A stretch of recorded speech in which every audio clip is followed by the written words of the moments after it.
Oke.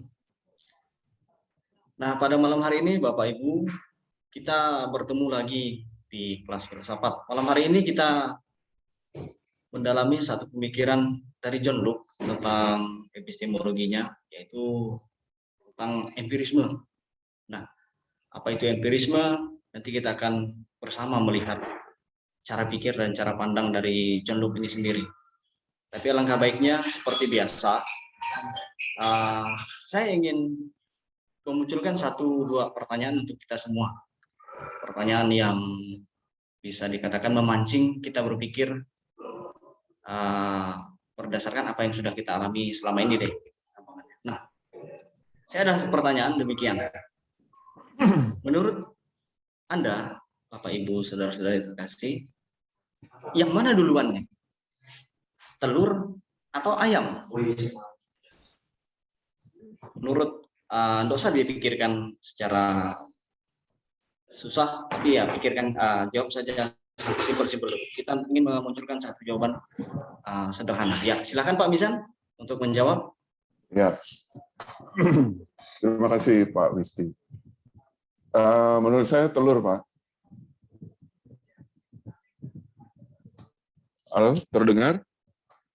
Ya, silakan Pak Misan. Ya, telur, Pak. Jawabannya telur. Nah, kemudian berikan alasan yang mendukung jawaban tersebut, gitu. Ya, karena yang ditanya kan mana yang duluan ya. Kan yang duluan itu kan nomor 1 telur, nomor 2 ayam. Oke. Nah, berarti telur. Mantap, jawabannya yang mantap. Kemudian selain Pak Misan ada nggak yang jawab ayam duluan nih, gitu? Silakan. Kemudian beri alasan, gampangannya deh, sederhana aja. Ibu Yeni. Oh, Bu Yeni menjawab ayam nih. Nah, Bu Yeni kok menjawab ayam nih? Kenapa ayam? Kenapa nggak telur aja? Karena ciptaan Tuhan kan pasti ayam duluan deh. Telur dari mana kalau bukan dari ayam? Gitu aja sih. Oke, asik. Jadi ada 2 pendapat yang berbeda nih. Pak Mizan mengatakan telur dengan alasan karena yang ditanyakan duluan itu telur gitu. Sedangkan Ibu Yeni kemudian menjawab ayam nih duluan gitu kan. Karena ayam itu ciptaan Tuhan. Enggak tahu deh, mungkin telur juga sama-sama ciptaan Tuhan. Tapi enggak apa-apa, itu jawaban berdasarkan yang kita pikirkan gitu. Nah, gini. Kemudian kita masuk cara berpikir epistemologi dari empirisme.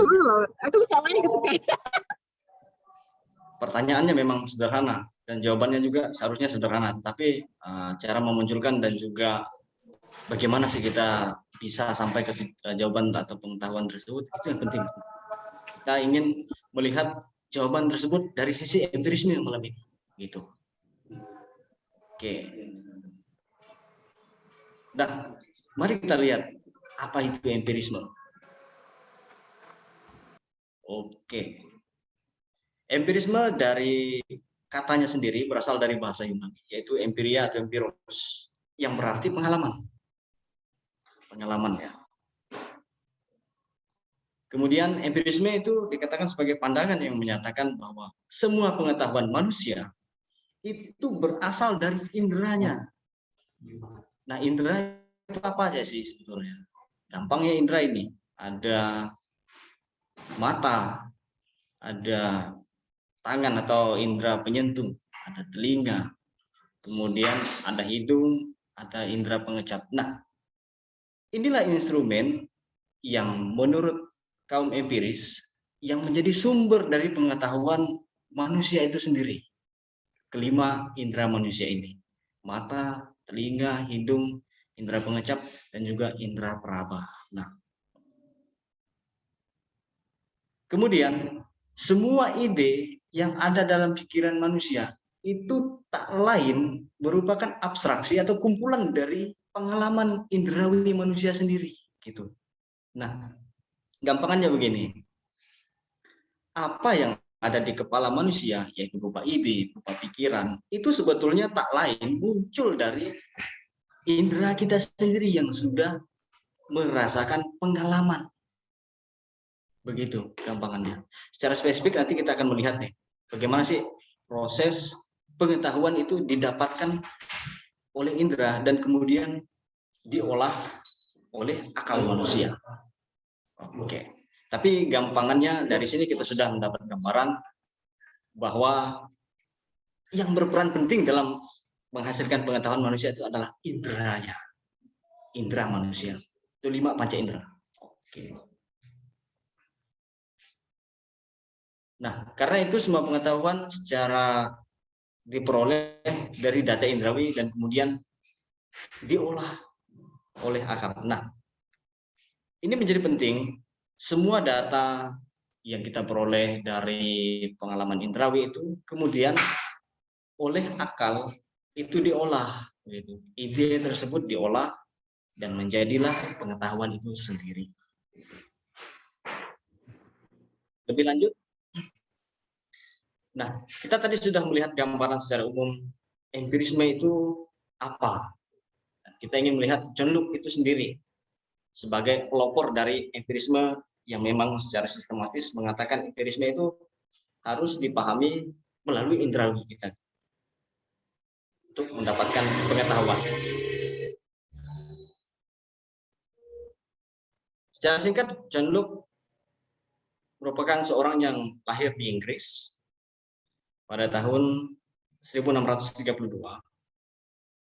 Merupakan seorang anak dari pengacara dan ayahnya juga menjabat sebagai kapten kavaleri selama terjadi perang saudara di Inggris.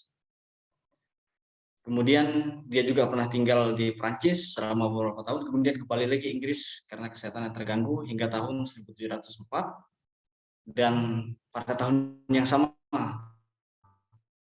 dia meninggal dunia. Nah, dari biografi singkat John Locke ini kita dapat gambaran bahwa masa hidup ataupun lingkup hidup John Locke ini berada pada masa peralihan. Saya katakan masa peralihan, yang mana dia memunculkan pikiran tentang empirisme ini tak lain merupakan bentuk dari kegelisahannya soal dominasi pemikiran skolastik atau agama waktu itu. Kemudian dia memunculkan satu pemikiran empirisme yang dikatakan muncullah zaman pencerahan. Itu pencerahan akal budi, di mana orang tidak lagi berpegang pada ajaran-ajaran atau pemikiran-pemikiran semata kebenaran itu ditarik dari doktrin ataupun pengakuan dari kebenaran agama, tapi tidak hanya seperti itu. Kemudian John Locke mencoba nih, gitu kan. Bagaimana sih seharusnya manusia berpikir tentang kebenaran itu sendiri? Yaitu tidak lain, ya gunakanlah inderanya sendiri. Karena itu yang merupakan baginya instrumen untuk membantu kita mendapatkan pengetahuan. Oke, lebih lanjut. Kita akan melihat kata kunci epistemologi dari perspektif empirismenya John Locke. Nah, John Locke mengatakan no man knowledge here can go beyond his experience. Tidak ada manusia yang punya pengetahuan melebihi dari pengalamannya. Nah, dari ungkapan Locke ini kita melihat bahwa apa yang menjadi pengalaman manusia, apa yang menjadi pengetahuan manusia, itu tak lain adalah sumbernya dari pengalaman dia itu sendiri, pengalaman indrawi dia. Begitu. Lebih lanjut, Locke mengatakan bahwa akal manusia itu adalah tabula rasa. Nah, tabula rasa ini ibaratnya seperti kertas putih kosong begini. Nah, inilah akal manusia. Adanya manusia itu seperti ini, kosong gitu. Nah, kemudian bagaimana sih ide-ide itu muncul atau pengetahuan manusia itu muncul? Itu tak lain dari persentuhan manusia dengan pengalaman indrawinya. Maka dari itu ia mengatakan bahwa ide tidak bersifat bawaan atau a priori, melainkan hadir kemudian atau posteriori melalui pengalaman indrawi yang dibentuk dalam pikiran. Kalau kita sudah melihat pemikiran-pemikiran tokoh sebelumnya, mungkin kita melihat bahwa apa yang menjadi pengetahuan, apa yang menjadi ide, apa yang menjadi konsep dalam akal manusia itu hadir duluan begitu. Baru kemudian pengalaman itu menjadi tidak berarti. Nah, lain halnya dengan lo, dia mengatakan dalam kepala manusia itu belum ada apa-apa gitu, sebelum dia mengalami pengalaman indrawi begitu. Dari pengalaman indrawi itulah barulah tabula rasa atau akal manusia ini dapat berisi berbagai macam pengetahuan, yaitu pengetahuan tentang bunyi yang kita dapatkan dari indera telinga, kemudian pengetahuan tentang rasa melalui indera pengecap, kemudian pengetahuan melihat tentang keindahan atau ketidakindahan itu dari mata, kemudian pengalaman persentuhan, oh ini kasar ini halus, berdasarkan indera perasa kita atau indera tangan juga kita begitu. Jadi intinya ingin dikatakan bahwa kata kunci untuk memahami epistemologi dalam perspektif empirisme John Locke ini ialah bahwa akal manusia itu pada dirinya sendiri itu kosong, sama sekali kosong. Nah, ide atau pengetahuan itu terisi ketika manusia bersentuhan langsung dengan pengalaman indrawinya. Dengan pengalaman indrawi yang bersentuhan itu, kemudian muncullah ide-ide tentang objek, objek yang terindrawi tersebut.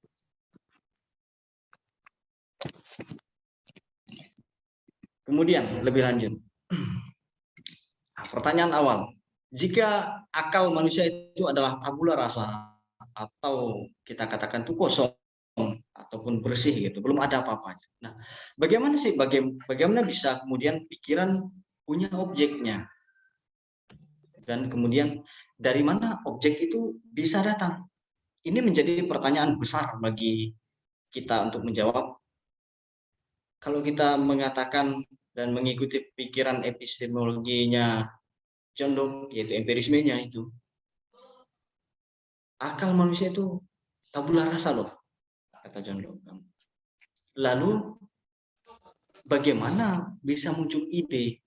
Bagaimana kita mengetahui di luar kita itu ada eksistensi atau keberadaan benda-benda atau kita katakan benda-benda itu sebagai objek di luar diri kita? Dan dari mana kita bisa mengenal objek yang di luar dari kita itu dan kemudian menjadi sebuah pengetahuan bagi akal kita yang tadinya tabula rasa menjadi berisi begitu. Nah, kita beralih ke pengalaman. Seperti yang saya sudah katakan tadi, pengalaman itu terbentuk berdasarkan bantuan indera kita. Yang pertama kita melihat pengalaman lahiriah atau disebut dengan sensasi. Nah, pengalaman lahiriah ini adalah pengalaman akan objek di luar manusia yang diperoleh lewat indera. Indera menangkap objek itu melalui kemampuan persepsi yang sifatnya spontan dan langsung. Nah, contohnya begini.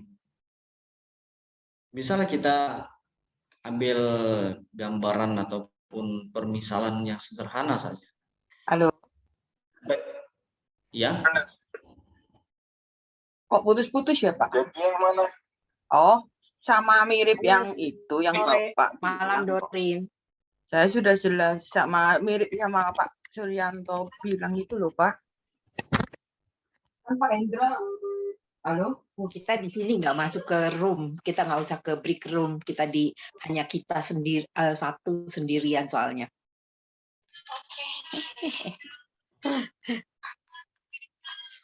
Baik, saya lanjut ya. Udah mulai kerja ya? Halo? Iya. Nggak kerja kan? Sama pesannya kayak yang Pak Suryanto bilang itu loh, Pak. Suaranya bocor, Biasanya Pak. Pak Indra kan.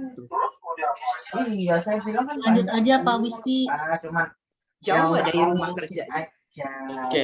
Suaranya dimut tuh peserta suaranya dimut. Saya harus bilang Pak. Halo Bu Airin, Bu Amelia, suaranya bocor. Bagi peserta suaranya di mute please.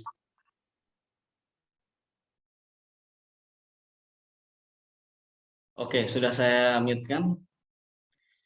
Oke, maaf ya tadi terpotong. Saya lanjut lagi dari pengalaman. Nah, pengalaman yang pertama itu pengalaman lahiriah atau disebut sensasi.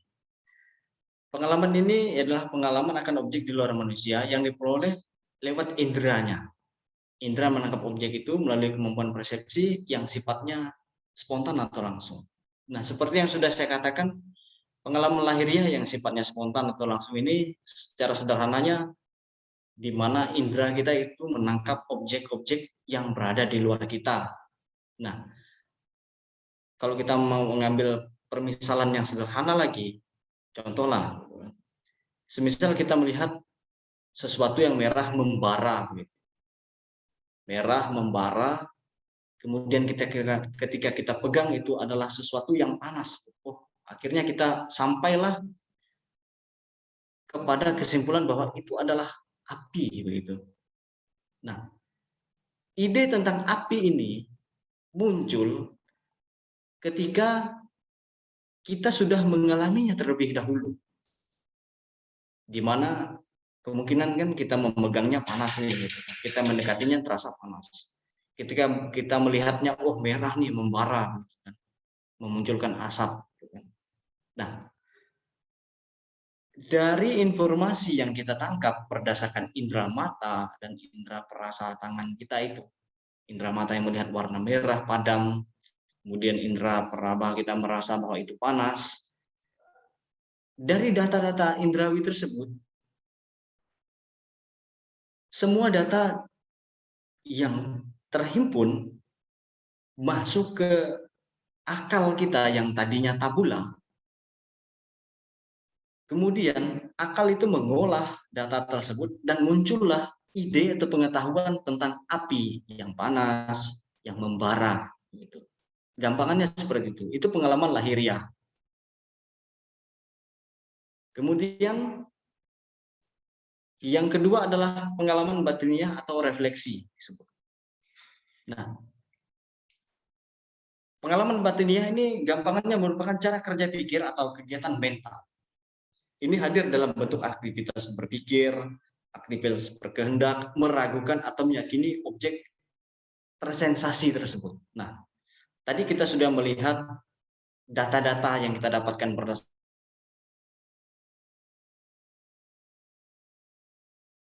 bentuk api tadi. Nah, kemudian pengalaman lahiriah itu mendorong manusia untuk memunculkan pengalaman batiniahnya, yaitu kegiatan mental berupa, oh kalau kita sudah tahu nih, api itu kan panas, yang warnanya merah, kemudian memunculkan asap yang warnanya hitam. Nah, pengalaman lahiriah tersebut haruslah mampu untuk menggerakkan manusia melakukan pengalaman batiniah, yaitu berupa entah itu kalau sudah tahu panas kan ya pasti kita harus menghindar lain kali ketika bertemu dengan api. Nah, bukan malah sebaliknya, ketika panas malah kita semakin mendekatkan diri dan semakin mencobai diri untuk semoga lain kali kalau kena api nggak panas lagi deh. Nah, prinsip seperti ini kalau saya boleh disamaratakan dengan salah satu ungkapan itu, keledai nggak mungkin keledai itu mungkin atau enggak sih jatuh ke lubang yang sama begitu kan. Tapi ya artinya ingin dikatakan bahwa manusia ketika sudah menangkap informasi berdasarkan inderanya dan juga sudah mendapat pemahaman atau pengetahuan atau ide dalam kepala atau akalnya, seharusnya dia tidak akan lagi terkena pengalaman ataupun hal yang sama gitu. Ataupun jika bersinggungan dengan hal yang sama, dia tentu harusnya mengambil sikap yang lebih bijak. Intinya begitu. Nah, itulah bentuk dari pengalaman manusia. Ada yang lahiriah dan kemudian pengalaman batiniah atau yang disebut pengalaman refleksi.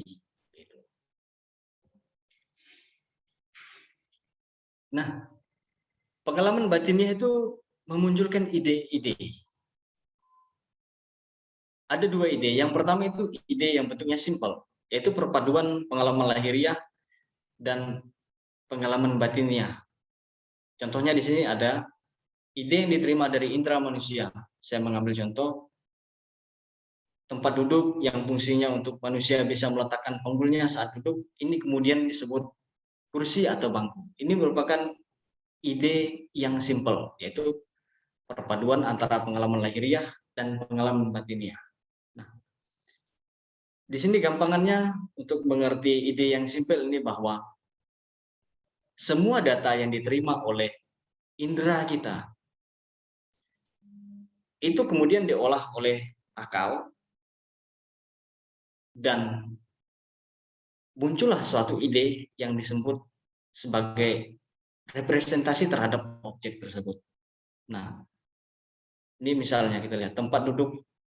Tempat duduk, berarti kan ini sesuatu yang kita lihat, tempat duduk. Kemudian fungsinya itu untuk bisa manusia meletakkan punggulnya. Ini juga data yang diperoleh dari mata untuk ketika melihat ada sesuatu tempat yang bisa digunakan oleh manusia untuk meletakkan punggulnya. Nah, data-data tersebut kemudian dimasuk ke dalam akal manusia. Data tersebut memunculkan ide tentang itu adalah objek yang kemudian kita sebut bangku atau kursi. Gitu. Itu adalah ide yang simple. Kemudian ide yang kompleks. Ide kompleks adalah kerja pikir manusia terhadap ide yang simple.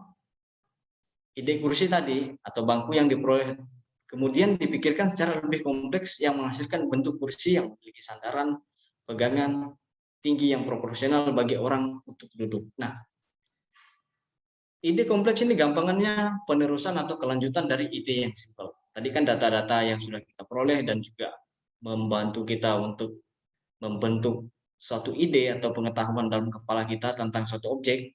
Nah, melalui ide yang kompleks semuanya itu menjadi pelengkap untuk objek tersebut kita buat seperti apa sih kemudian. Tadi kan kita sudah melihat itu bangku gitu. Ukurannya sekian, tingginya sekian. Seharusnya itu bangku yang bagus itu begini loh. Kalau masuk dalam ide yang kompleks, tingginya harus begini, posisinya harus begini, harus ada pegangan, harus ada sandaran supaya ketika orang duduk lebih rileks dan segala macam. Nah, itu adalah bentuk dari olahan data-data indrawi yang kemudian oleh akal menjadi lebih kompleks lagi untuk kita memahami objek tersebut. Begitu. Nah, tadi kita sudah berbicara tentang indera, juga kita berbicara tentang objek, dan juga berbicara tentang akal manusia yang pada dasarnya itu tabula rasa, gitu kan. Ataupun kosong deh, gitu kan, seperti kertas putih yang belum ada ide atau gagasan di dalamnya. Sekarang kita melihat apa itu objek. Karena kita tadi sudah berbicara panjang lebar tentang data-data indrawi, dan juga data indrawi itu tidak lain merupakan eksistensi atau itu yang berada di luar manusia. Keberadaannya itu ada di luar manusia dan menjadi sumber untuk manusia mengetahui dia. Objek itu tidak lain adalah eksistensi yang berada di dalam ataupun di luar manusia yang bisa terindera. Nah, kita harus melihat ada beberapa kualitas dari objek. Yang pertama itu kualitas primernya, yaitu kualitas yang esensial ada di dalam benda materi yang keberadaannya tidak berpengaruh pada subjek atau manusia. Contohnya adalah bentuk benda, ukurannya, jumlahnya, kualitas lainnya yang melekat pada objek tersebut. Nah, data ini, data primer dari kualitas objek ini adalah data yang ada pada objek tersebut dan bukan tambahan dari subjek yang melihat atau mengalami pengalaman indera tersebut. Contohnya tadi kursi, kalau kita melihat kursi itu ada kakinya 4, itu berarti kan bentuknya memang demikian, ada pada objeknya saja memang demikian adanya. Gitu. Kemudian beratnya sekitar 5 kilo, gitu kan. Nah, itu adalah kualitas yang esensi atau pada dirinya ada pada materi. Itu tidak ataupun bukan kualitas yang kita tambah-tambah dengan sendirinya. Artinya bahwa kualitas primer itu kualitas yang melekat pada diri objeknya tersebut. Nah, yang kedua itu ada kualitas sekunder. Kualitas sekunder ini adalah kualitas objek yang ditangkap oleh indera manusia melalui penilaian subjektif. Contohnya penilaian terhadap cantik, ganteng, enak, indah, jelek, halus, kasar, dan lainnya. Nah, kualitas objek yang seperti ini, yang sekunder ini adalah kualitas ketika manusia ataupun akal kita menilai objek yang sudah kita lihat ataupun kita alami secara indrawi. Nah, kualitas-kualitas tersebut hadir dalam bentuk seperti, oh indah nih begitu kursi, ataupun kursi ini bagus gitu kan. Setelah kita melihatnya, itu adalah kualitas yang berada di luar dari diri objek tersebut, gitu. Yang ketiga adalah kualitas yang dinamakan tersier, yaitu kualitas yang ditambahkan oleh pikiran manusia melalui pertimbangan dan keputusan akan objek. Contohnya, penilaian kemudian setelah melakukan aktivitas perbandingan atau pertimbangan terhadap nilai kebaikan, keindahan, kebenaran, kecantikan, dan lain-lainnya. Nah, kualitas objek ini berada di luar dari diri objek itu sendiri. Ini merupakan pertimbangan kemudian dari akal manusia. Gampangannya, ketika kita melihat, wah seseorang ini melakukan tindakan mencuri. Nah, pada dirinya sendiri, mungkin mencuri itu kita melihat secara umum sebagai sesuatu yang jahat. Tetapi setelah melalui pertimbangan kita melihat orang ini melakukan tindakan ini karena alasan dia. Mungkin karena ingin alasan membantu orang lain yang lebih membutuhkan, ingin memberikan makanan untuk kepada seorang yang lapar gitu. Nah, itu akhirnya kita sampai pada kesimpulan bahwa tidak semua hasil data indrawi itu semata-mata murni dikatakan sebagai kejahatan atau kebaikan, tetapi dari kualitas objek yang disebut tersier itu yang dinamakan kebaikan, yang dinamakan keindahan, yang dinamakan kebenaran, kejahatan, dan sebagainya macamnya itu bisa bermakna lebih dari satu berdasarkan situasi tertentu. Itu yang ingin saya katakan. Nah, ada 3 kualitas objek yang sudah kita lihat, yaitu primer, yaitu yang esensial berada dalam diri objek tersebut, kemudian yang sekunder, yaitu melalui penilaian kemudian oleh subjektif, atau manusia yang melakukan tindakan indrawinya, dan yang ketiga itu kualitas objek yang dinamakan tersier, yaitu pengolahan kemudian yang lebih mendalam lagi tentang suatu peristiwa atau suatu pengalaman yang mengantarkan manusia kepada penilaian yang lebih mendalam tentang sesuatu hal yang terjadi.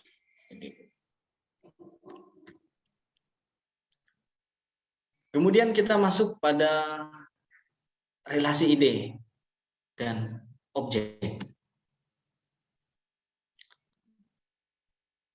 Objek itu mempengaruhi indera manusia. Objek itu masuk ke dalam kesadaran manusia dan memicu manusia untuk memunculkan ide. Itu merupakan kata kunci yang perlu kita pegang dalam memahami empirisme. Objek yang kita pandang sebagai sumber data bagi akal kita itu merupakan sumber yang harus dan pertama wajib diketahui oleh panca indera untuk bisa memunculkan ide dalam akal. Ide-ide yang kemudian kita miliki merupakan representasi terhadap objek yang ada di luar manusia. Ide tidak lain merupakan lambang dari objek yang di luar manusia. Itu sudah pasti. Sederhananya kita melihat penjelasan John Locke mengenai ini, ialah bahwa segala sesuatu ide ataupun pengetahuan yang kita dapatkan dari objek itu tidak lain merupakan gambaran dari objek itu tersendiri, gitu kan. Tadi kita sudah melihat bagaimana contoh manusia atau kita memahami apa itu ide tentang api. Nah, ide tentang api itu tidak lain berasal dari pengalaman dia sendiri atau pengalaman manusia sendiri ketika bersentuhan dengan sesuatu yang panas, sesuatu yang berwarna merah, gitu kan. Akhirnya muncullah ide tentang api itu tersendiri. Nah, ketika kita mengatakan itu api atau ide api, itu tidak lain adalah menggambarkan situasi real terhadap apa yang terjadi di dunia nyata, api yang ada di dunia nyata itu tersendiri, gitu kan. Oh, api nih. Oke, ketika kita ngomong soal api, itu sudah pasti kita tahu bahwa api itu adalah panas, dia berwarna merah, memunculkan asap. Itu berdasarkan data-data indrawi kita. Gitu.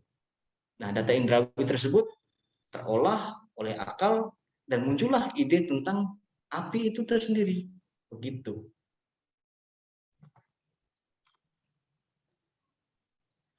Nah, kemudian kita ingin melihat lahirnya pengetahuan manusia. Saya selalu memunculkan gambar ini. Artinya, John Locke ingin menekankan betapa pentingnya panca indera manusia itu dalam membentuk pengetahuan manusia. Pengetahuan manusia yang sumbernya dari data-data indrawi itu tidak lain kemudian diolah oleh akal menjadi penting dan titik tekannya sangat luar biasa. Harus kita mengerti data indrawi, harus kita pahami sebagai data yang menjadi sumber pengetahuan empirisme ini, gitu.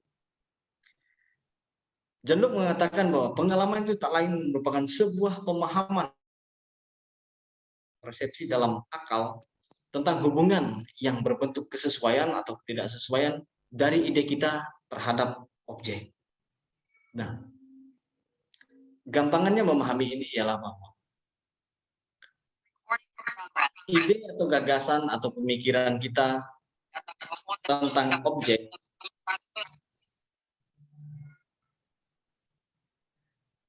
itu ide tentang ide atau pikiran kita tentang objek atau pengetahuan kita tentang suatu benda indrawi itu tidak lain asal muasalnya ialah dari indera kita sendiri yang oleh pertolongan atau bantuan akal dia itu diolah dan menghasilkan ide-ide terhadap objek. Itulah pengetahuan manusia.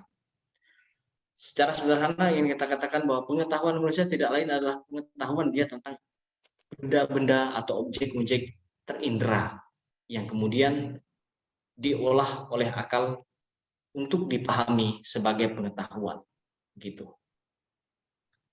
Menjadi penting bagi kita, saya tekankan lagi bahwa panca indera manusia itu adalah dasar untuk manusia mendapatkan pengetahuan itu dari sisi empirisme. Saya garis bawahi dari sisi empirisme.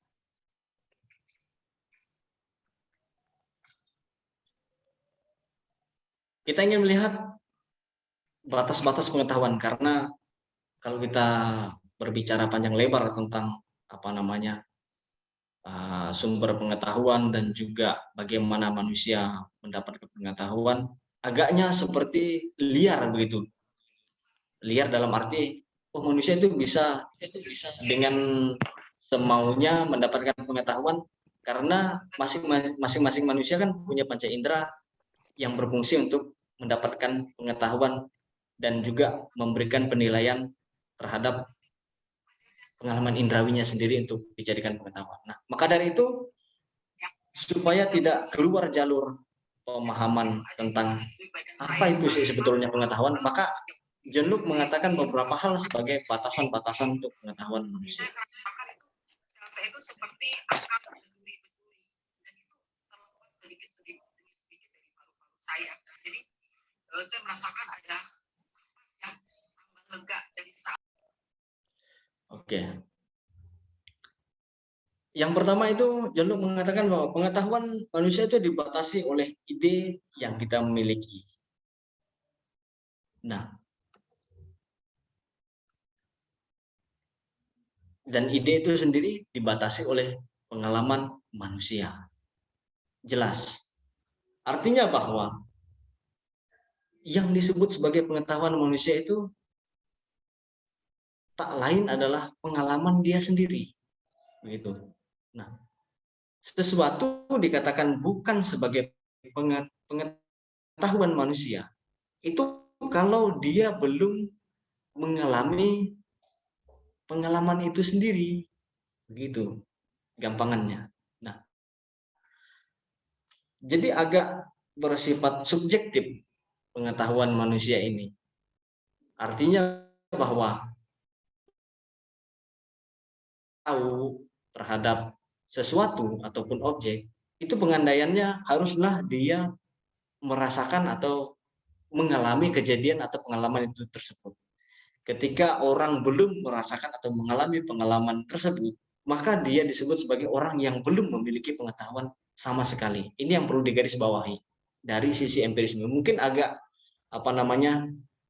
bernada menyinggung atau negatif, karena bisa dikatakan orang yang belum pernah bepergian ke satu tempat itu bisa dikatakan tidak mempunyai kapasitas untuk menilai sesuatu, tidak punya kapasitas untuk menilai tentang indahnya alam yang berada di satu tempat karena dia belum pernah mengalami ke sana. Tetapi inilah yang ingin dikatakan oleh empirisme, bahwa sebelum kalian mengalami pengalaman tersebut secara indrawi, kalian belumlah memiliki kapasitas untuk dikatakan sebagai orang yang punya pengetahuan terhadap objek tersebut. Begitu. Pengalaman indrawi tidak jauh dari eksistensi akan objek yang hadir dalam indera. Ini sudah pasti bahwa apa yang kita sebut sebagai sumber pengetahuan itu tidak lain adalah objek yang terindra itu sendiri. Jadi segala sesuatu yang bisa kita indrawi, bisa ditangkap oleh indera-indera kita, itulah sumber yang menjadi pengetahuan manusia itu sendiri. Begitu. Oke, sekarang kita akan melihat tahap lanjutan dari pengetahuan manusia. Yang pertama itu ada tahap demonstrasi, yaitu kemampuan akal budi dalam merekonstruksi ide dari objek yang terindra. Nah, penjelasannya di sini pengetahuan tentang eksistensi yang ada ini oleh bahasanya John Locke sebagai Tuhan. Saya tulis dengan yang ada. Eksistensi yang ada ini muncul dari pengalaman akan alam. Nah, bagaimana pengalaman atau pengetahuan akan eksistensi Tuhan atau yang ada itu bisa sampai ke dalam ide manusia, sedangkan kan kalau kita ingin melihat eksistensi yang ada atau Tuhan itu secara indrawi kan tidak bisa kita lihat. Tapi bagi John Locke itu bisa dilakukan ketika manusia bisa melihat, alam ini begitu indah, alam ini luas, alam ini luar biasa, ciptaan ini sangat luar biasa berdasarkan mata yang melihat, berdasarkan telinga yang mendengar kicauan burung. Nah, semua keindahan, semua kebaikan, semua aspek-aspek yang membawa manusia untuk sampai pada nilai akan alam itu mampu mengantarkan manusia untuk mengetahui, siapa sih eksistensi yang menciptakan ini, itu gampangnya. Nah, itu adalah tahap pengetahuan yang pertama yang disebut oleh John Locke sebagai demonstrasi. Nah, demonstrasi itu ya gampangannya ketika kita melihat representasi ataupun objek dunia ini, kita sadar akan eksistensi lain yang melampaui apa yang nampak, begitu.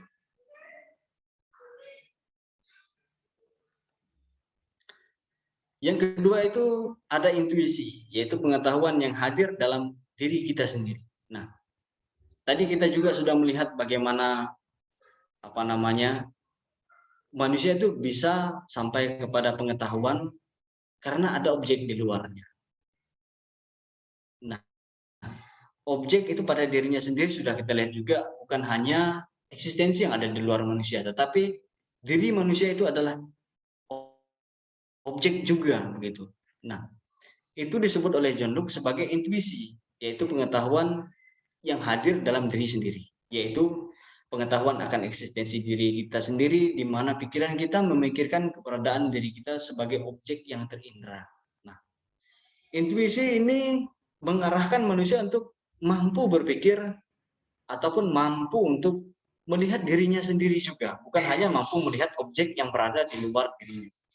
Objek itu bukan hanya benda-benda yang ada di luar, tetapi objek yang terindra itu adalah juga dirinya sendiri yang bisa dipikirkan, yang bisa direfleksikan. Itulah kemampuan intuisi yang mana dikatakan oleh John Locke sebagai kemampuan untuk merefleksikan ataupun memikirkan eksistensi dirinya.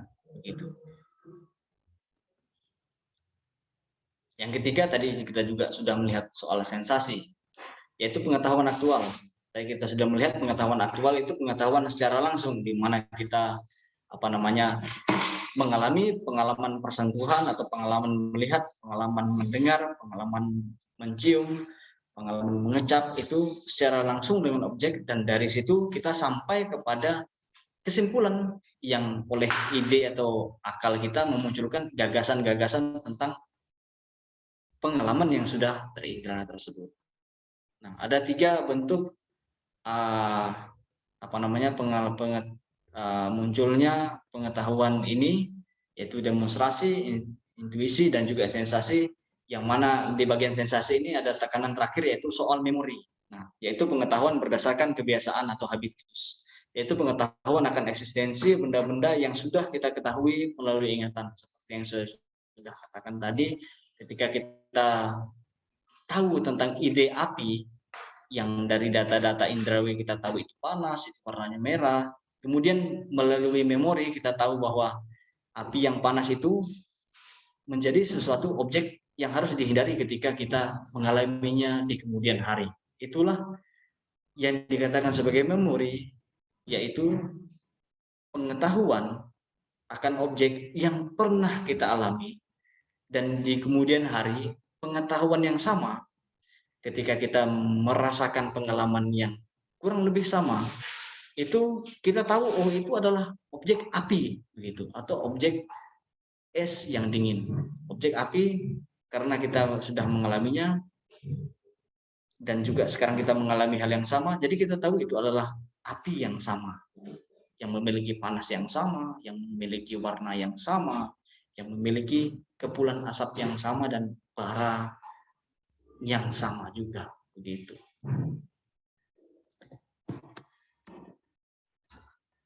Oke, kita melihat kesalahan dalam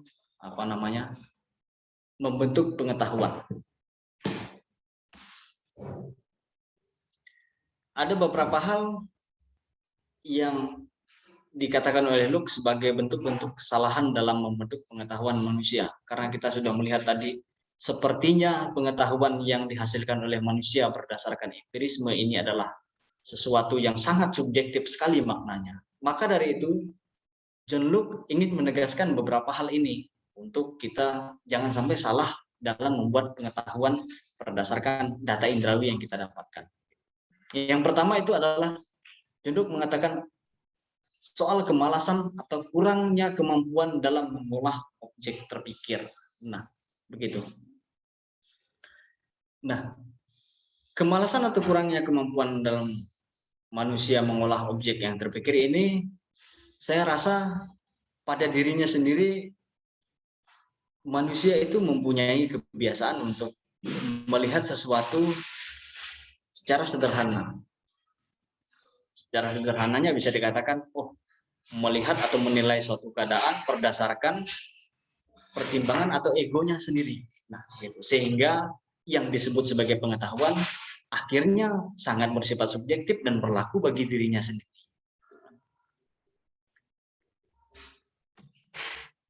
Nah, misalnya hanya berpegang pada satu proposisi, tetapi tidak melihat secara luas dengan kenyataan atau bukti lainnya. Nah, untuk menghindari nilai kebenaran atau pengetahuan itu sifatnya hanya subjektif, maka jangan sampai kita jatuh pada kemalasan atau kurangnya kemampuan dalam mengolah objek terpikir atau objek indrawi tersebut. Kemudian John Locke juga menekankan soal prasangka atau kekeliruan ingatan atau karena kemarahan. Situasi ini membawa manusia pada ketidaksiapan untuk menerima pembuktian atau realitas di luar manusia. Ya, bisa kita pahami bahwa situasi tertentu kadang-kadang membuat kita lupa ataupun tidak bisa memandang suatu kejadian sebagai kebenaran yang sungguh-sungguh universal atau berlaku umum. Misalnya ketika kita sedang emosi begitu, apa yang disebut sebagai aturan kemudian menjadi sesuatu yang sangat mengekang ataupun sangat mengganggu kita dalam beraktivitas. Tatkala kemarahan yang memuncak itu menjadi sesuatu yang menggelapkan mata kita melihat, wah, seharusnya kita melihat aturan ataupun melihat segala kesepakatan bersama sebagai tujuan untuk mencapai kebaikan bersama itu menjadi hilang karena situasi ataupun ketidakmampuan kita untuk mengendalikan amarah dan juga kemungkinan ada prasangka tertentu ataupun kesalahan dalam mengingat data-data indrawi tersebut. Nah, kondisi tersebut dikatakan oleh John Locke jangan sampai terjadi karena itu akan menghalangi manusia untuk sampai pada pengetahuan yang benar. Yang kedua itu soal prasangka, kekeliruan ingatan atau kemarahan. Yang ketiga itu soal salah tanggap terhadap esensi dari objek, yaitu menganggap objek yang ada dalam pikiran kita itu sebagai konsep dan tidak mengalaminya secara langsung. Nah, seperti yang saya katakan bahwa ketika seorang yang belum pernah pergi ke suatu tempat yang indah, saya katakan Gunung Bromo lah, kemudian dia mengatakan, oh Gunung Bromo itu indah loh, ada kawahnya, ada pemandangan yang luar biasa, tetapi dia belum pergi ke sana, gitu kan? Itu adalah pengetahuan yang menurut John Locke itu salah, gitu. Karena orang tersebut yang belum pernah pergi ke sana sudah bisa membuat konsep-konsep ataupun pemikiran tentang objek tersebut sebagai sesuatu yang indah, gitu kan? Itu sebagai satu kesalahan menurut John Locke. John Locke ingin mengatakan bahwa apa yang disebut pengetahuan itu haruslah berasal dari pengalaman kamu sendiri. Kalau kamu belum pernah mengalaminya, kamu belum memiliki pengalaman terhadap objek ataupun peristiwa tersebut. Itu saja inti yang ingin dikatakan. Artinya bahwa secara tegas John Locke ingin mengatakan kepada kita semua,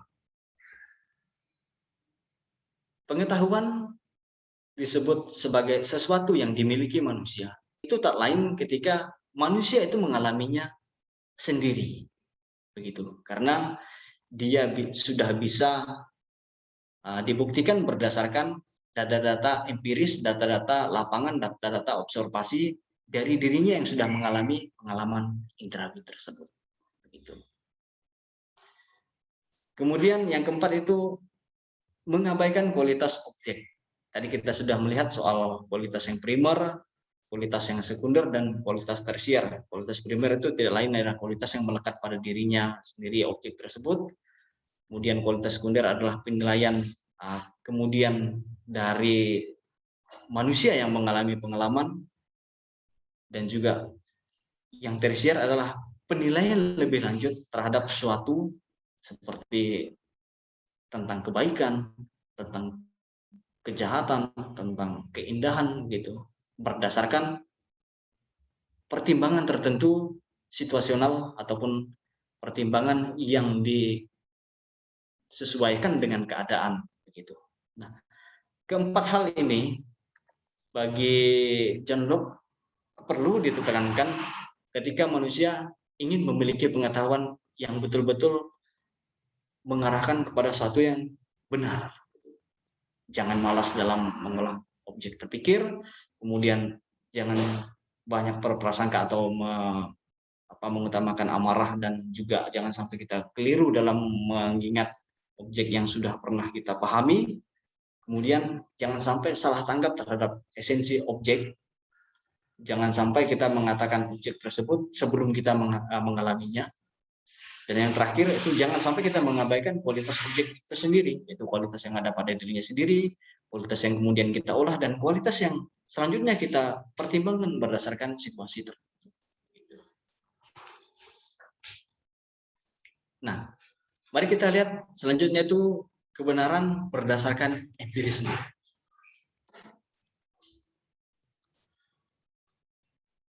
John Locke ingin mengatakan bahwa kebenaran adalah kesesuaian antara realitas objek dan ide yang muncul dalam pikiran kita. Kebenaran merupakan kesesuaian antara objek terindra dengan ide tentang apa yang kita ucapkan atau simpulkan. Intinya bahwa setiap proposisi dikatakan sebagai benar ketika objek tersimpul dari indera dan hadir dalam ide itu sesuai dan berhubungan dengan kenyataan yang diungkapkan. Artinya bahwa apa yang disebut sebagai benar, apa yang disebut sebagai pengetahuan itu adalah betul-betul benar dan betul-betul pengetahuan ketika objek tersebut sudah terindra dan terolah oleh pikiran atau akal manusia. Dan ide atau ide yang terbentuk dalam akal tersebut merupakan representasi atau perwakilan dari objek yang real di dunia, gitu.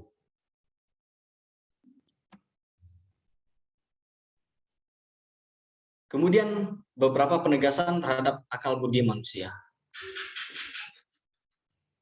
Kalau kita boleh melihat secara sederhana, agaknya John Locke ini mengesampingkan masalah akal. Dalam arti tertentu, mengesampingkan ini memandang bahwa akal itu hanya sebatas instrumen untuk manusia mengolah data-data dari sumber-sumber pengalaman atau sumber-sumber yang jadi pengetahuannya. Jadi beberapa hal yang ingin ditegaskan oleh John Locke memahami akal budi sebagai kemampuan yang dengannya manusia dibedakan dari binatang. Ini tekanan pertama. Akal itu bagi Locke adalah kemampuan yang membedakan manusia dari binatang. Kemudian akal budi memampukan manusia untuk melakukan abstraksi, memahami, menghubungkan, merefleksikan, maupun memperhatikan kesamaan dan perbedaan. Ia juga memiliki kemampuan untuk menyimpulkan. Nah, dengan kata lain, Locke ingin menegaskan kepada kita, meskipun agaknya bahwa peran akal manusia ini yang tadinya adalah tabula rasa, dikatakan mungkin pasif, gitu kan, karena hanya menerima sebagai instrumen penerima data yang dan kemudian mengolah data tersebut, kemudian memunculkan ide. Nah, Locke ingin menegaskan meskipun agaknya kelihatan bahwa fungsi dari akal ini sifatnya pasif, tetapi perannya sangat diandaikan untuk proses dalam membentuk pengetahuan manusia. Nah, bisa dipahami secara sederhana ketika manusia tidak mampu mengolah data-data indrawi itu secara benar melalui akalnya, maka manusia tidak akan sampai kepada abstraksi yang benar terhadap suatu objek yang sudah terindra, tidak mampu memahami secara benar, tidak mampu merefleksikan objek tersebut secara sempurna atau betul. Artinya bahwa akal manusia itu sangat mengandaikan agar manusia itu menggunakannya secara baik dan betul. Nah, berkaitan dengan hal tersebut, Locke menegaskan 4 hal tentang akal budi manusia. Pertama, kecerdasan atau penemuan dalam bukti-bukti dan penyelidikan untuk bukti-bukti. Kedua, itu akal itu berfungsi untuk mengatur premis-premis dalam logika membuat koneksi atau hubungan sehingga mudah dipahami. Kemudian yang ketiga, pemahaman akan hubungan logika. Dan keempat, menarik suatu kesimpulan yang valid. Artinya begini, Luke ingin menegaskan kepada kita soal akal budi. Akal budi itu tidak lain adalah instrumen yang menolong manusia untuk mendapatkan pengetahuan yang betul terhadap. Meskipun perannya bisa dikatakan hanya sebagai resipor atau penerima data-data indrawi. Namun peran yang begitu luar biasa diberikan kepada akal budi karena dia menjadi instrumen yang mengolah data-data tersebut agar menghasilkan pengetahuan yang betul. Karena dia menjadi tempat untuk menyelidiki bukti-bukti dan juga membuat koneksi terhadap premis-premis, juga menghasilkan pertautan logika terhadap premis-premis tersebut. Kemudian yang terakhir itu memampukan manusia untuk menyampaikan kesimpulan terhadap objek yang terindah tersebut dalam bentuk ide ataupun kata-kata. Begitu. Akhirnya kita sampai pada satu kesimpulan. Saya ingin menarik beberapa garis besar dari ajaran empirisme. Yang pertama, bahwa empirisme itu merupakan pandangan bahwa semua ide atau gagasan merupakan abstraksi yang dibentuk dengan menggabungkan apa yang kita alami. Artinya bahwa ide atau pengetahuan itu tak lain asalnya dari pengalaman kita yang sifatnya indrawi.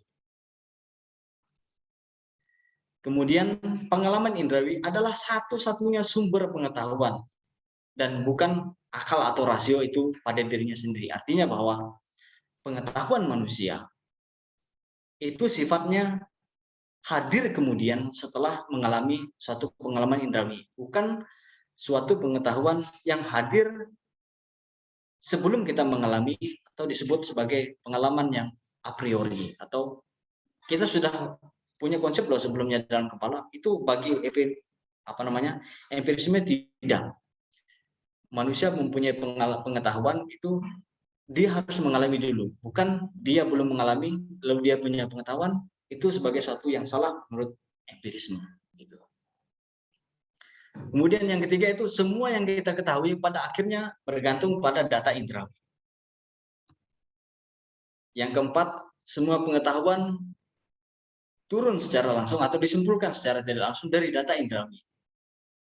Iya, pasti. Kecuali beberapa kebenaran definisional logika dan matematika. Ini kebenaran matematis tentu halnya lain. Karena itu merupakan logika yang tersendiri di luar dari persentuhan indera, dalam arti persepsinya sudah otomatis demikian adanya. Kemudian akal budi sendiri tidak dapat memberikan kita pengetahuan tentang realitas tanpa acuan pada pengalaman indrawi dan penggunaan panca indera kita. Akal budi mendapat tugas untuk mengolah bahan-bahan yang diperoleh dari pengalaman. Nah, di sini menjadi penting peran akal budi bahwa data-data yang diperoleh oleh manusia dari pengalaman inderanya itu menjadi penting diolah oleh akal budi, gitu kan, untuk memunculkan ide yang benar atau pengetahuan yang benar tentang objek yang sudah terindra tersebut. Yang keenam itu empirisme sebagai filsafat pengalaman, mengakui bahwa pengalaman sebagai satu-satunya sumber pengetahuan. Sudah jelas pola pikir atau pola pandangnya empirisme tidak lain adalah titiknya dari pengalaman manusia itu sendiri, tidak lain. Tidak ada pengetahuan manusia itu berasal di luar dari pengalamannya. Gitu. Tambahan beberapa hal, yaitu manusia memiliki indera yang sifatnya memberi sensasi kepada pikiran. Manusia punya indera, yang sifatnya memberi sensasi kepada pikiran. Setelah mengalami persentuhan dengan objek dan membantu manusia mengenali objek yang di luar pikiran dengan menyimpulkannya, atau ini disebut sebagai suatu aktivitas refleksi. Ini soal relasi antara objek dan pengalaman ataupun instrumen indrawi kita.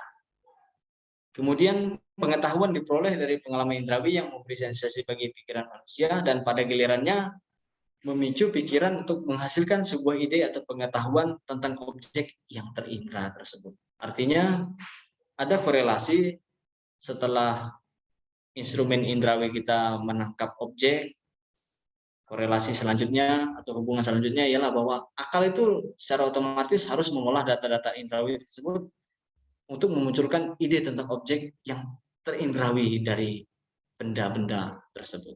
Begitu. Nah, akhirnya balik lagi nih ke bagian penutup, yaitu balik lagi ke pertanyaan awal tadi. Nah, mana yang duluan nih?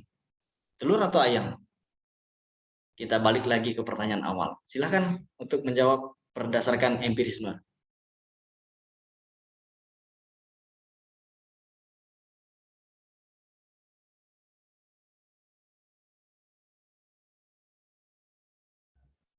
Ya, saya sudah masuk bagian akhir. Mungkin Henry bisa melanjutkan dan juga pertanyaan terakhir ini bisa untuk sekalian dijawab nantinya.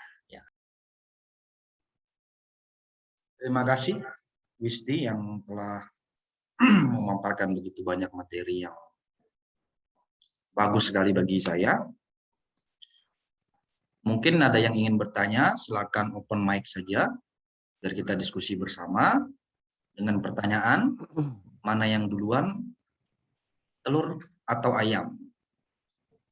Kata Pak Nizam tadi telur, kata Ibu siapa tadi ya, lupa. Itu ayam. Silakan. Atau ada pertanyaan yang lain? Boleh, silakan open mic saja. Atau saya bertanya ya, yang lain, Pak. Chat. Ya. Silakan Pak Mizan. Suara saya terdengar, Kak? Suaranya terdengar, Pak? Pak Mizan, suaranya tidak terdengar. Oh, tidak terdengar. Oke, silakan. Terdengar ya? Ya, sudah. Ya. Saya melengkapi catatan saya aja, Pak. Nah, saya tertarik dengan tahap lanjutan pengetahuan tentang intuisi.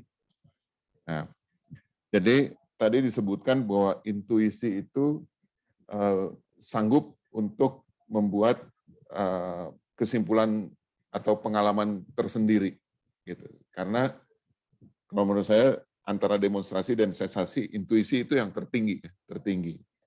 Karena memang di dalam penjelasannya adalah dia sanggup untuk membuat pengalaman sendiri.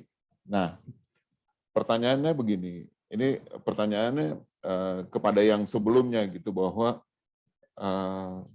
seluruh dari pengetahuan ini adalah batasan pengalaman.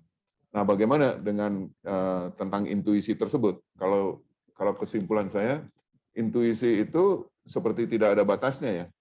Tidak ada batasnya. Memang startnya itu dari pengalaman, tapi karena dia intuitif, dia bisa menciptakan pengalaman sendiri gitu, berdasarkan empiris yang dia sudah hasilkan. Ini hanya melengkapi catatan saya agak kurang paham. Silakan Pak Wisdi atau Pak Henry. Baik, Pak Mizan. Ya. Oke, untuk intuisi, memang betul seperti yang Bapak tegaskan tadi, merupakan bisa kita katakan sebagai bentuk atau tahap lanjutan dari pengetahuan yang spesial ya, dari kemampuan manusia dalam memunculkan pengetahuan dalam dirinya. Karena ini berkaitan dengan kemampuan manusia untuk memikirkan dirinya sendiri sebagai objek. Ya. Nah, inilah spesialnya kemampuan intuitif yang dikatakan oleh Luke, itu sebagai kemampuan untuk melihat diri sendiri sebagai objek. Nah, seperti yang sudah kita ketahui bahwa yang namanya objek itu bukan hanya eksistensi yang ada di luar manusia. Itu perlu ditekankan. Tetapi juga objek itu bisa dikatakan sebagai kita ini adalah objek juga loh, objek dari pengalaman indrawi kita. Maka dari itu dengan mengatakan objek yang bukan hanya di luar atau diri kita juga sebagai objek, lu ingin menegaskan melalui kemampuan intuitif manusia untuk melihat menilai diri sendiri ini sebagai sesuatu instrumen untuk menilai diri sendiri secara lebih mendalam, bukan hanya menilai dari luar objek luar saja. Gampangnya seperti itu, Pak Misan. Artinya bahwa kemampuan manusia untuk menilai objek itu bukan hanya objek yang di luarnya saja, tetapi kemampuan dia untuk menilai diri sendiri itu dimungkinkan oleh manusia itu sendiri karena dia mempunyai kemampuan yang namanya intuitif itu. Itu tambahan dari saya. Begitu. Ya. Terima kasih. Terima kasih Pak Wisti. Ya.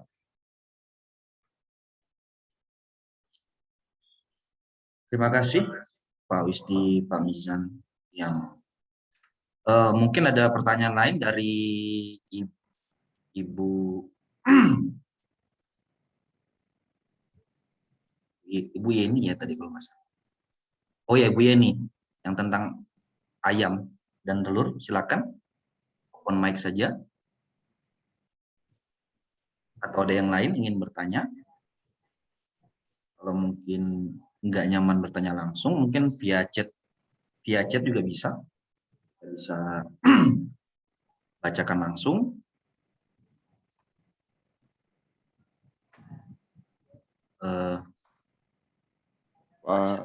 Pak Henry.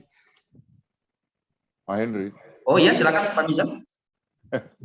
Ya, kalau memang ayam dan telur itu ingin diklarifikasi gitu ya. Oh iya. Kalau saya sih tergantung yang nanya gitu kan. Karena ini kan sering ditanya kan. Jadi saya selalu menjawab begitu. Nomor satu kan selalu ditanyakan yang duluan mana, telur atau ayam. Gitu. Terus saya selalu bilang telur. Gitu. Tapi kalau dia nanya terbalik, ayam dulu atau telur dulu, saya jawabnya ayam. Nah, gitu. Jadi kalau saya bilang sih, kalau kalibernya udah sudah belajar filsafat, rasanya diskusi telur sama ayam tidak bisa menjadi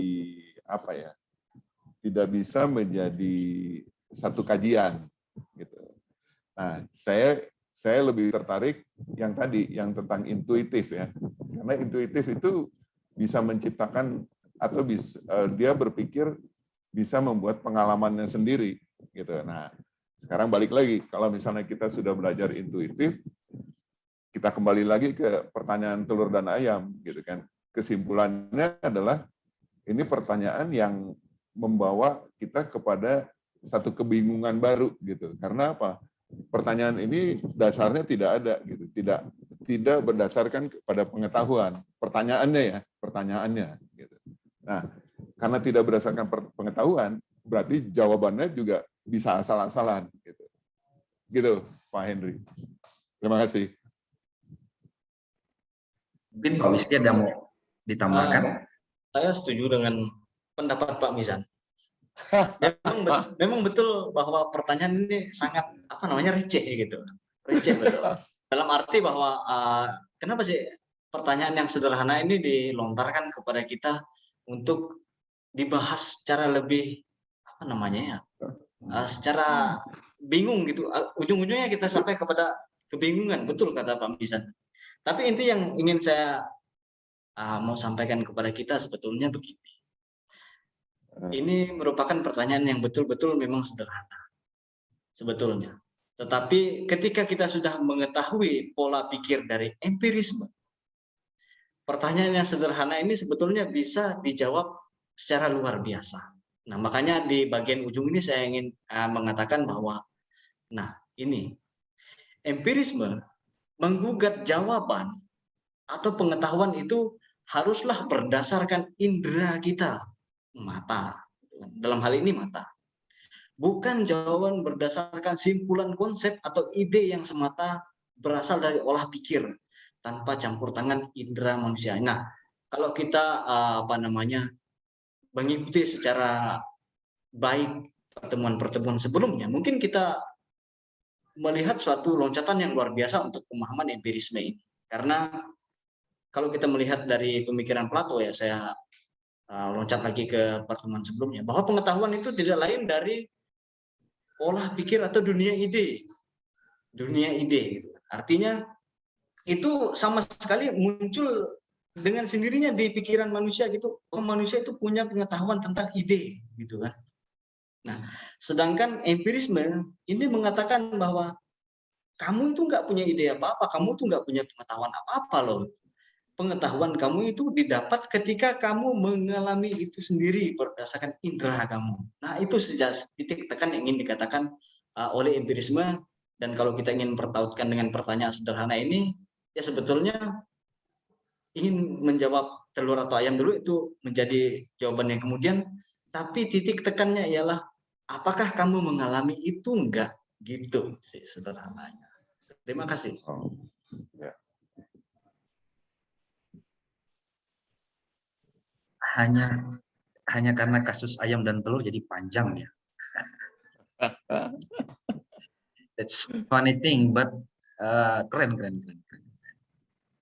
Mungkin ini, mungkin Pak Nizam ingin berdiskusi lagi atau gimana? Silakan. Hanya Pak Nizam ini kayaknya sepertinya keingin tahuannya sangat tinggi ya Pak ya. Ya, saya senang ikut kuliah ini. Saya sangat ingin berpartisipatif gitu ya. Sikapnya partisipatif. Jadi karena apa yang saya merasa belum lengkap pasti saya tanya gitu ya.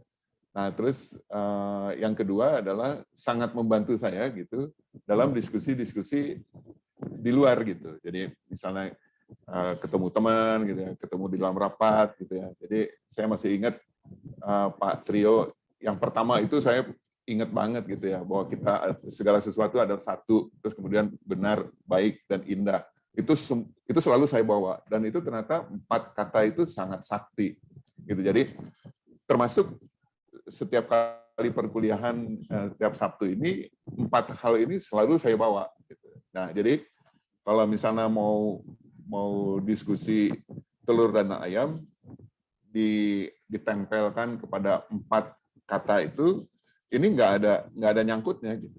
Jadi satu, benar, baik dan indah, telur dan ayam ini nggak ada ininya, nggak ada relasinya.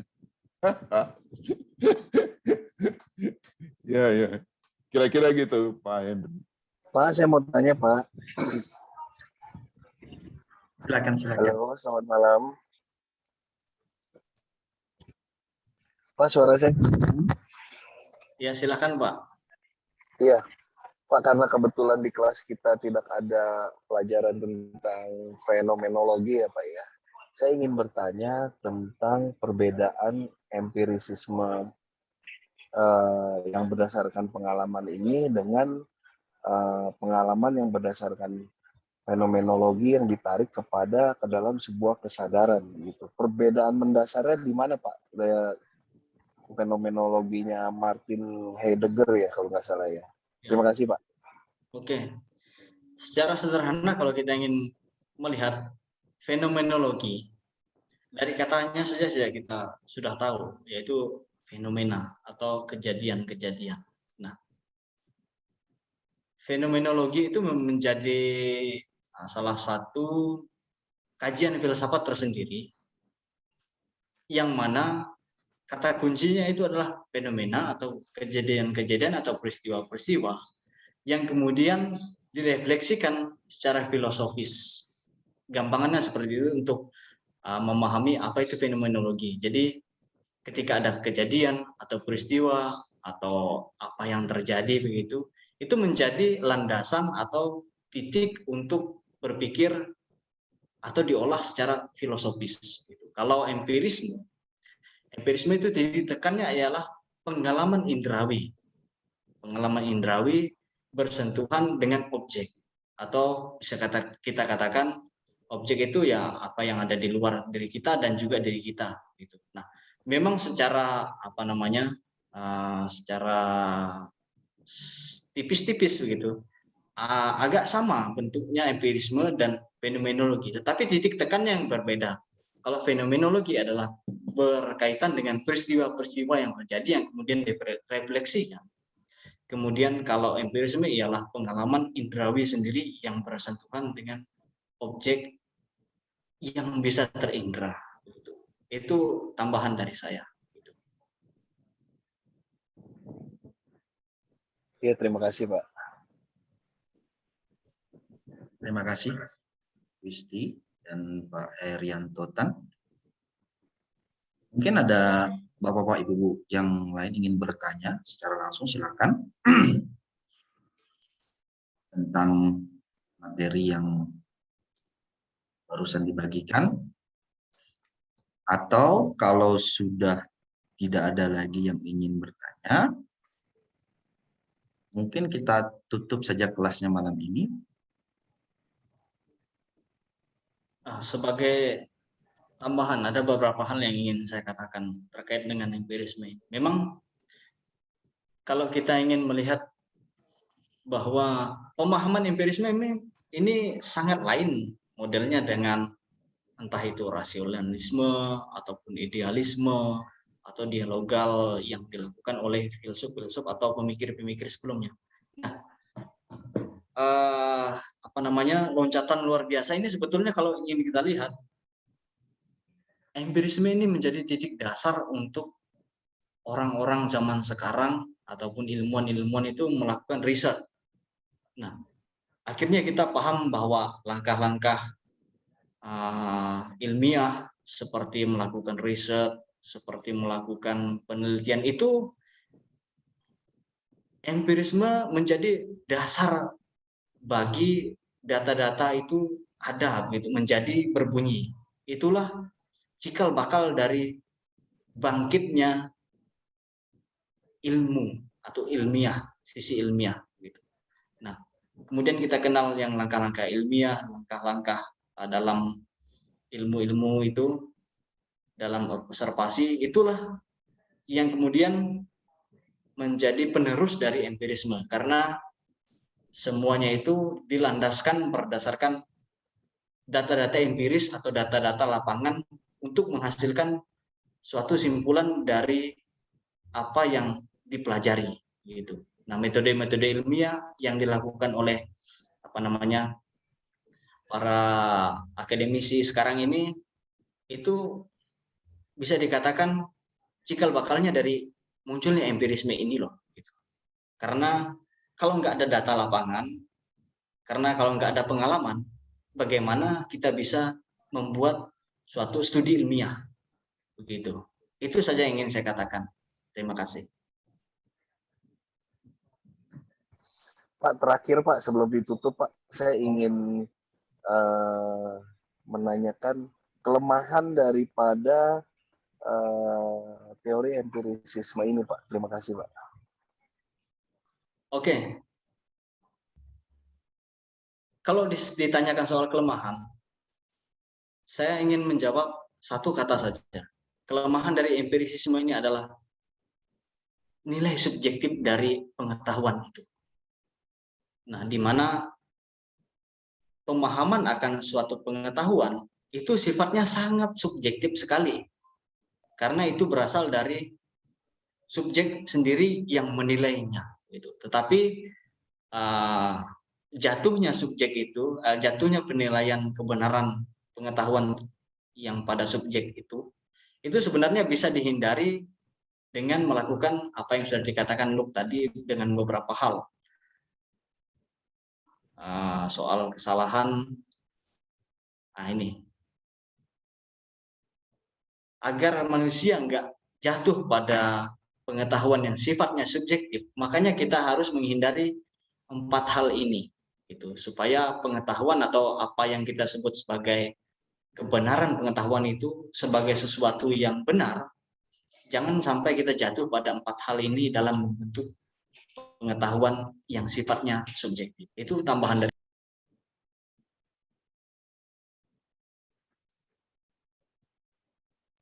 Oke, Ya, terima kasih. silakan Pak Haryatan. Ya, cukup Pak. Terima kasih Pak.